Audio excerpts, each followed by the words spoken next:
Diamond 88.7 FM is here to make sense out of your world through our balanced news coverage from the nooks and crannies of Nigeria and beyond. Journey with us through the news we tracked for you at this moment on your shining supreme station. Looking for a reliable, up-to-date source of credible news at all time? Your shining supreme station is the answer.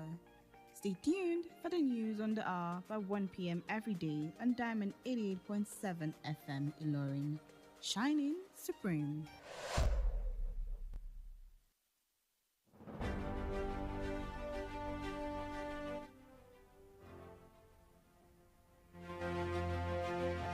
From the news desk of Diamond 88.7 FM Iroyin, this is News on the Hour. In the headlines, President Buhari says he has not disappointed anyone. NCDC says lack of childhood immunization responsible for diphtheria outbreak. CBN seeks collaboration with NYC on e-Naira. On the foreign scene, several Ukraine officials resign amid corruption allegations. In sports news, UEFA to take action over Chelsea's contract tactics. Good afternoon and thank you for joining us for the news on the hour, reaching you from Diamond 88.7 FM Ilorin. I am Bisola Oduwole Suleiman. You can listen to us via our website www.diamondfm.net or watch us live on Facebook at Diamond 87 FM and YouTube Diamond FM Ilorin. We bring you details of the news after the break. Vote buying. No vote buying. I'm not ready to save it. You're sure of that? We are sure. Everybody's sure of that. Voting during elections affects your life and generations after you. Say no to vote buying, election violence, voter inducement, thuggery, do or die politics. You only have one vote. Use it well. This message is reaching you from Diamond 88.7 FM Ilorin.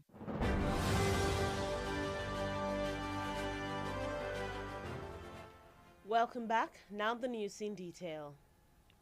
President Muhammad Buhari has said he has served Nigerians to the best of his ability, stressing that he has not disappointed anyone. The president stated this during a courtesy call on the Emir of Bauchi, His Royal Highness Dr. Rulwanu Suleiman Adamu, in continuation of the All Progressives Congress APC presidential and gubernatorial campaign rallies, while acknowledging the warm reception accorded him and the continued show of love by Nigerians. Buhari said that a huge crowd that welcomed him wherever he went was a demonstration of genuine love and loyalty. The Director General of the Department of State Services, DSS, Yusuf Bichi, has charged personnel to be professional and neutral in the discharge of their responsibilities during and after the forthcoming general elections in Nigeria. The DSS boss made this known during a workshop for its state directors and heads of institutions ahead of the 2023 general elections. According to a statement by the DSS spokesman, Peter Afanaya, the four-day workshop was held at the national headquarters of the Secret Police in Abuja. At the end of the workshop, participants pledged to collaborate with sister agencies to ensure peaceful elections are conducted across the country. Still in the news, the Nigeria Center for Disease Control and Prevention has said that lack of childhood immunization has resulted in the outbreak of the deadly throat disease, diphtheria, in certain parts of the country. The NCDC Director General, Dr. Ifedayo Adetifa, said although the ailment is a vaccine-preventable disease and is also treatable, it is still very deadly and should not be taken lightly. Adetifa added that the resurgence of this disease in some states in Nigeria was proof that there had been significant reduction in childhood immunization and vaccination among the population. The Central Bank of Nigeria, CBN, has requested for partnership with the National Youth Service Corps on the use of internet money for corps members. The Deputy Director of the Information Technology Department of the Central Bank of Nigeria, Mr. Habib Yusuf, stated this when he led some staff of the Apex Bank on a courtesy visit to the NYSC National Directorate headquarters in Maitama, Abuja. In a response, the Acting Director General of the National Youth Service Corps, NYSC, Mrs. Christy Fenyua Uba, commended the CBN for the innovation. She said the scheme is ready for collaborations and would consider the request from the CBN. Police Service Commission PSC headquarters has denied reports that it supports the elongation of the tenure of the Inspector General of Police IGP Alkali Baba. In a statement, PSC spokesman Ikechukwu Ani stated that the commission did not endorse any tenure elongation and it was never contacted on the issue at any time. He added that the commission will continue to work to ensure an effective and efficient Nigeria police rooted in the rules and regulations governing its operations. And that's it on the local scene. The news on the hour is reaching you from Diamond 88.7 FM Ilorin. We'll take a short break, and when we return, we bring you foreign and sports news to stay with us. Follow us on social media, Facebook, Twitter, and Instagram at Diamond 887 FM. Diamond FM, shining supreme.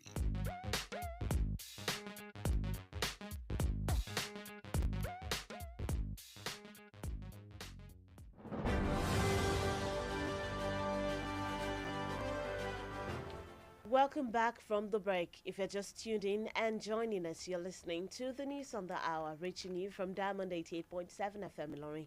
Now we continue with the rest of the stories.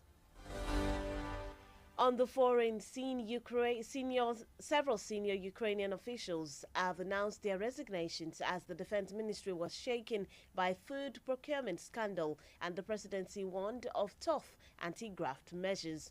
The Defense Ministry announced the resignation of a Deputy Minister, Vyacheslav Shapovalov, who was in charge of the Army's logistical support. The resignation comes after the ministry was accused of signing food contracts at inflated prices. The deputy head of the presidential office, Kirilo Timoshenko, was also among the officials who stepped down. And that's it on the foreign scene. In sports news, UEFA is set to take quick action to stop other clubs from copying Chelsea's model of handing long-term contracts to players. Chelsea have taken the decision to offer 8 years deal to their new signings, which allows them to spend more money up front on new players without falling foul of financial fair play FFP regulations. The European Football Governing Body said it would soon introduce rules to prevent such measures and ensure that player deals can only be split up by a maximum of 5 years. And that's it in the world of sports. With that, we've come to the end of the news on the hour for today. But before we go, here is a recap of the major highlights. President Buhari says he has not disappointed anyone. NCDC says lack of childhood immunization responsible for diphtheria outbreak. CBN seeks collaboration with NYC on e-Naira. On the foreign scene, several Ukraine officials resign amid corruption allegations. In sports news, UEFA to take action over Chelsea's contract tactics. Did you know the strongest muscle in the body is the tongue? Diamond FM says, don't stop believing in yourself. For news coverage or information about happenings around you, kindly contact the Diamond FM newsroom number on 091 606 27526. The news on the hour was edited by Sani Alausa Isa. My name is Bisola Oduwole Suleiman. Thank you for listening to your shining supreme station. To have a wonderful rest of the day.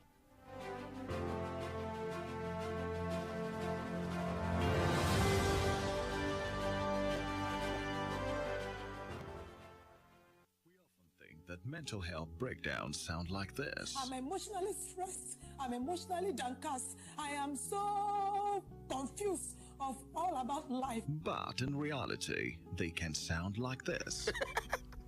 Don't make assumptions that people are okay just because they laugh and they smile. Everyone is going through something. Check on your friends and be kind to everyone else. This message is reaching you from Diamond 88.7 FM, Ilorin. Diamond 88.7 FM. rédíò wo ló dára láti máa gbọ́? Diamond FM ló dára jù. rédíò wo ló dára láti máa gbọ́ sétí? Diamond FM ló dára jù. kápolówó ọjà káyé bù bá jẹ́. ìròyìn ẹ̀kúnrẹ́rẹ́ tí kò lẹ́gbẹ́. ètò lọ́tún àrà tí ó ṣe é pàjẹ́ rárá. Diamond FM ni ẹ máa gbọ́. ètò lọ́tún àrà tí ó ṣe é pàjẹ́ rárá. Diamond FM ni ẹ máa gbọ́. ẹ pariwo Diamond FM. ẹ pariwo Diamond FM. látinú yàrá ìròyìn Diamond 88.7 FM Ìlọrin, ìròyìn ẹ̀kúnrẹ́rẹ́. ẹ káàsán. nínú kókó àkójọpọ̀ ìròyìn ilé wa tòní, ààrẹ Buhari sọ pé òun kò fi ibì kan já ẹnikẹ́ni nítàmọ́ nínú ìṣèjọba òun. àjọ NCDC ṣàlàyé pé àìmú gbígba abẹ́rẹ́ àjẹsára ọmọdé lọ́kùnkúndùn ló ṣokùnfà àjàkálẹ̀ àrùn tí wọ́n ń pè ní diphtheria. báńkì àpapọ̀ ilẹ̀ yìí pè fún àfọwọ́sowọ́pọ̀ pẹ̀lú àjọ NYSC lórí lílo owó náírà orí ẹ̀rọ. nílẹ̀ òkèèrè ọ̀gọ̀rọ̀ òṣìṣẹ́ àgbà ilẹ̀ Ukraine kọ̀wé fipò lẹ̀ látàrí ẹ̀sùn ìwà jẹgúdújẹrá. lábala eré ìdárayá, àjọ UEFA yóò gbé ìgbésẹ̀ lórí ìlànà dídàdéhùn iṣẹ́ tí ikọ̀ Chelsea ń lò. a kí yín pé ẹ káàsán, ẹ ṣeun bẹ́ẹ̀ ṣe ń darapọ̀ mọ́ wa fún àkójọpọ̀ ìròyìn ilé wa tọ̀sán òní láti yàrá ìròyìn iléeṣẹ́ wa Diamond 88.7 FM Ìlọrin. Tajudeen Akolawole Ishola ni oníròyìn yín. ẹ má gbàgbé láti tẹ̀lé wa lórí àtẹ ìtàkùn ayélujára www.diamondfm.net. ẹ bá wa dọ́rẹ̀ẹ́ lórí ìtàkùn Facebook ní @diamond87fm. ẹ wò wá lórí YouTube ní Diamond FM Ìlọrin. ẹ̀kúnrẹ́rẹ́ ìròyìn ń bọ̀ lẹ́yìn ìdánudúró ráńpẹ́ yìí. ní gbogbo ìgbà la máa ń rò wípé báyìí ni ìpèníjà tó ń kojú ẹ̀dá máa ń múni ké. ọ̀rọ̀ ayé ti sú mi, gbogbo etí ẹ ti sú mi, kò yé mi mọ́, kí ni mo fẹ́ ṣe báyìí. ṣùgbọ́n lójú ayé ó tún lè fini hàn báyìí. má ṣe máa rò wípé àwọn ènìyàn kò ní ìṣòro nítorí pé wọ́n ń rẹ́rìn-ín wọ́n sì ń yẹ̀gẹ́nu ní gbogbo ìgbà. ẹnìkọ̀ọ̀kan ló ní ohun tó ń là kọjá lábẹ́nú, kálukú labi tiẹ̀ lára. máa bèrè àlàáfíà àwọn ọ̀rẹ́ rẹ, sì máa ṣe dáadáa sí gbogbo ènìyàn. ìmọ̀ràn yìí ló ń dẹ́sẹ̀ tí ìgbọ́yìn láti ìkànnì Diamond 88.7 Ìlọrin. lọ́dún tá a wà yìí o a máa ṣoríire. ilé-iṣẹ́ wa lálùbáríkà tí pọ́ǹpì onílẹ̀ ìfọkànbalẹ̀ làwọn èèyàn ti ń ralẹ̀ torí pé ọ̀rẹ́ ará ìlú ni wá o. òdodo ọ̀rọ̀ ni Ìlọrin planu oníléeṣẹ́ tí pọ́ǹpì concept gbé kalẹ̀ báyìí o. fáǹfààní ẹ̀yin òṣìṣẹ́ ìjọba àtàwọn olókoòwò kéékèèké, ilẹ̀ wa tó wà lóko olówó 70,000 naira lẹ́ẹ̀kọ̀ọ̀kan san fún ilẹ̀ plọ̀tì kan. ẹ wá máa san 20,000 naira lóṣooṣù fún ogún oṣù 20 months. àpapọ̀ rẹ̀ àwa jẹ́ 470,000 naira péré. ṣẹ́yìn náà rí pé rọrùn ló bá dé. ilẹ̀ wa tó wà lókè òyì ní 480,000 naira. tẹ́ ẹ bá ti ń ra plọ̀tì kan bẹ́ẹ̀ lẹ́wọ̀n máa gba símẹ́ǹtì àpò mẹ́wàá lọ́fẹ̀ẹ́. Land Bank tó wà ní Elémèrè, ilẹ̀ tá a rẹ̀ rà pamọ́ fúnra wa tàbọ́mọ tá a bí torí ọjọ́ iwájú sí ta o. 199,000 naira péré ni. àǹfààní yìí ti bẹ̀rẹ̀ báyìí. ó di February 28 ọdún ìkó tó parí. ẹ tètè máa bọ̀ lọ́fíìsì tí pọ́ǹpì concept tó wà ní suite 8 legislative quarters along Yidi Road Ìlọrin. telephone 08052888552. tí pọ́ǹpì concept developer that cares. ìròyìn ẹ̀kúnrẹ́rẹ́ láti ilé iṣẹ́ Diamond FM. ẹ káàbọ̀ padà. àkójọpọ̀ ìròyìn ilé wa tọ̀sán ní ọ̀hún rèé lẹ́kùnrẹ́rẹ́. ààrẹ Muhammadu Buhari ti ní òun ti ṣiṣẹ́ takuntakun fáwọn èèyàn ilẹ̀ Nàìjíríà débi tágbára òun mọ́ ò ní dáadáa. bẹ́ẹ̀ ló ní òun kò fibì kan já ẹnikẹ́ni nítàmọ́. ààrẹ fèyí léde lákòókò àbẹ̀wò rẹ̀ sọ́dọ̀ Emir ìlú Bauchi dókítà Rilwanu Suleiman Adamu nínú ìtẹ̀síwájú ìwọ́de ìpolongo fúnpò ààrẹ lẹ́gbẹ́ òṣèlú APC. nígbà tó mọrírì gbígbà lálejò àti ìtẹ̀síwájú ìfẹ́ táwọn èèyàn ilẹ̀ Nàìjíríà fi hàn sí òun, ààrẹ Buhari sọ pé ọ̀gọ̀rọ̀ èèyàn tí wọ́n ń kí òun káàbọ̀ níbi tí òun ti ń lọ jẹ́ àmì ìfẹ́ òdodo àti ìgbanigbọ́ tí wọ́n ní fóun. Olùdarí àgbà ẹ̀ka aláàbọ̀ ọ̀tẹlẹ̀múyẹ́ DSS Yusuf Bichi ti ké sí àwọn òṣìṣẹ́ àjọ náà láti fi ìjọmọlúàbí ṣiṣẹ́ níbàámu pẹ̀lú ìlànà iṣẹ́ tí wọ́n gbé dání kí wọ́n sì má ṣègbè nínú ojúṣe wọn lákòókò àti lẹ́yìn ètò ìdìbò gbogbogbò tí ń bọ̀ nílẹ̀ Nàìjíríà.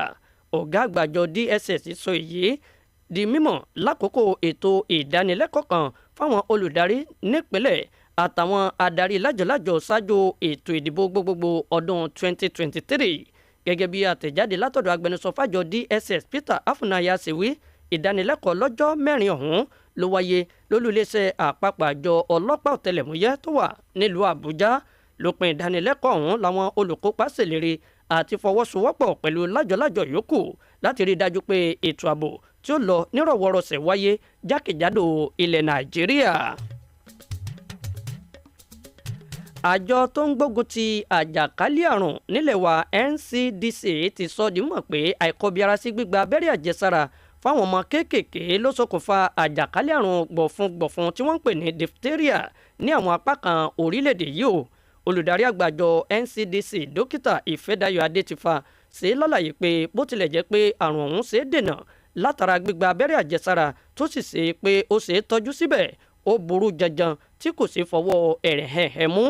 Adétífà ṣàfikún rẹ̀ pé ìbúrẹ́kẹ́ àrùn ọ̀hún láwọn ìpínlẹ̀ kan nílẹ̀ Nàìjíríà jẹ́ ẹ̀rí tó fojú hàn pé àdínkù tó jọjọ ti dé bá gbígba abẹ́rẹ́ àjẹsára fáwọn ọmọdé láwùjọ àwọn èèyàn ilẹ̀ Nàìjíríà.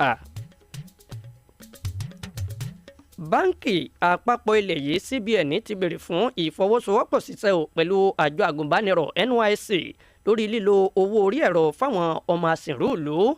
Igbákejì olùdarí lẹ́ka àlàyé orí ẹ̀rọ ní báńkì àpapọ̀ ilẹ̀ yìí arákùnrin Habib Yusuf ló fèyí léde nígbà tí ó ń léwájú àwọn òṣìṣẹ́ CBN kan ṣàbẹ̀wò sólú iléeṣẹ́ àjọ NYSC tó wà ní Maitama nílùú Àbújá.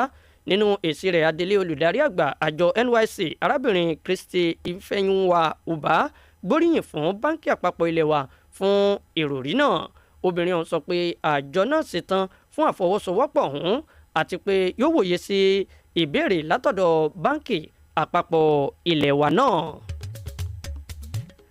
Àjọ tó ń rí sí ọ̀rọ̀ iléeṣẹ́ ọlọ́pàá nílẹ̀ Nàìjíríà ti jiyàn sáwọn ìròyìn kan tó ń sọ pé ó ń gbárùkù ti àfikún sáà rìpẹ́tù àgbà pátá fún iléeṣẹ́ ọlọ́pàá ilẹ̀ yìí Alkali Usman Baba. Nínú àtẹ̀jáde kan ní agbẹnusọ fún àjọ PSC Ikechukwu Ani ti fi léde pé àjọ ọ̀hún kò fọwọ́ sí èyíkéyìí àfikún sáà àti pé wọn kò bún ní nǹkan kan gbọ́ lórí ọ̀rọ̀ náà. Ọkùnrin ọ̀hún ṣàfikún rẹ̀ pé àjọ náà yóò tẹ̀síwájú láti ṣiṣẹ́ rí dájú pé ìṣiṣẹ́ déédéé iléeṣẹ́ ọlọ́pàá ilẹ̀ Nàìjíríà fẹsẹ̀ rinlẹ̀ nídìí ìlànà òfin àtàtò tó ń darí iṣẹ́ ọlọ́pàá ilẹ̀ yìí. Bẹ́ẹ̀ bá ṣẹ̀ṣẹ̀ ń darapọ̀ mọ́ wa, àkójọpọ̀ ìròyìn ilé wa fún tọ̀sán òní ló ń dé sétígbọ̀ yín láti lè ṣe Diamond 8.7 FM Ìlọrin.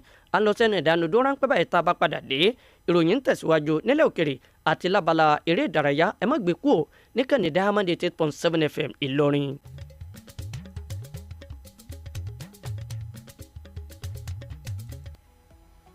Ẹ darapọ̀ mọ́ wa ní ìtàkùn káyélujára wa, ìtàkùn ìbádọ́rẹ̀ẹ́ Facebook, ìtàkùn abẹ́yẹfò Twitter àti Instagram lórí Diamond 887 FM. Diamond FM, shining supreme.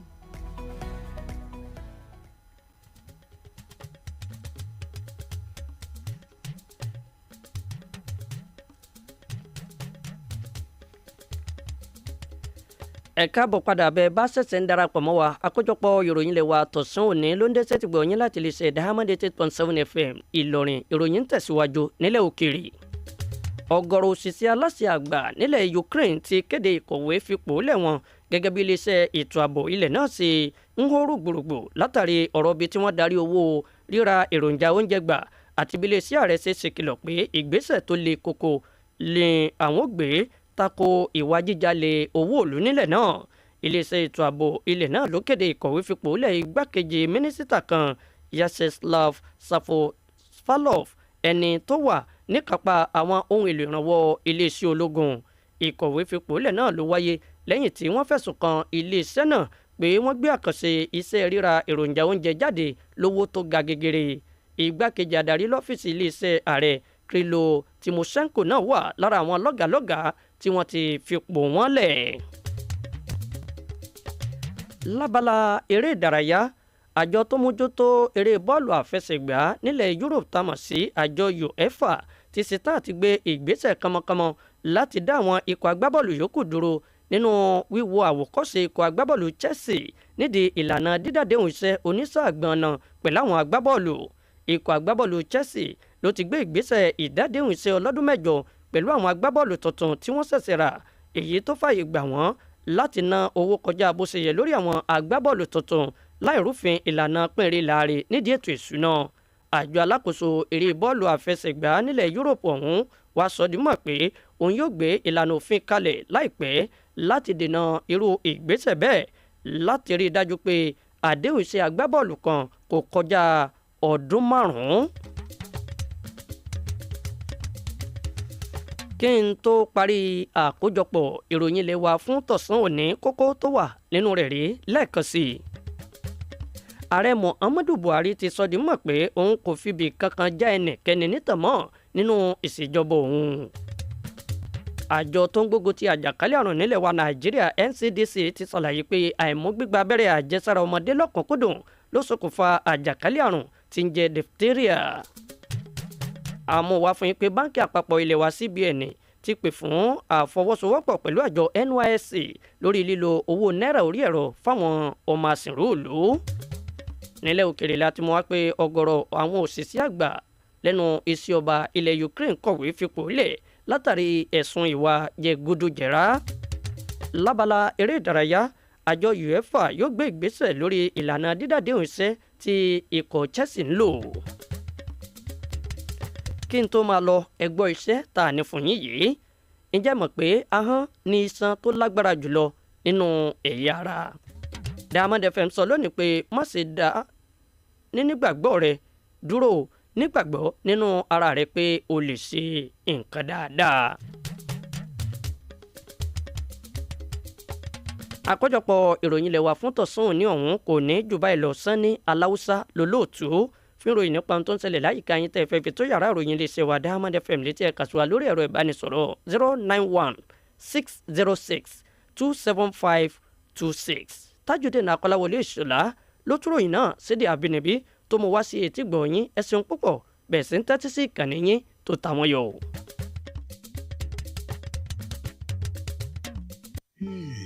Ní gbogbo ìgbà la máa ń rò wípé báyìí ni ìpèníjà tó ń kojú ẹ̀dá máa ń múni ké. Ọ̀rọ̀ ayé ti sú mi, gbogbo etí ẹ ti sú mi, kò yé mi mọ́, kí ni mo fẹ́ ṣe báyìí? Ṣùgbọ́n lójú ayé, ó tún lè fini hàn báyìí. Má ṣe máa rò wípé àwọn ènìyàn kò ní ìṣòro nítorí pé